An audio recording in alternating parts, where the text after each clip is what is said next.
আসসালামু আলাইকুম এভরিওয়ান, কেমন আছেন সবাই?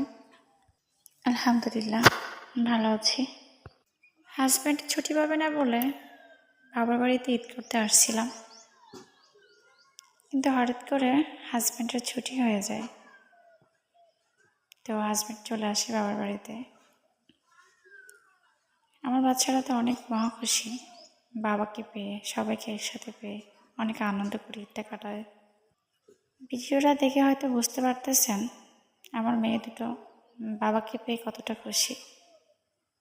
ওদের খুশিতে তো আমরা খুশি, তাই না? আমার মেয়েদের জন্য দোয়া করবেন সবাই। ভিডিওটা মূলত কালকের ছিল, ঈদের দিনের, কিন্তু আপনাদের সাথে শেয়ার করতে পারিনি, আজকে শেয়ার করলাম। ভালো থাকবেন সবাই, আল্লাহ হাফেজ।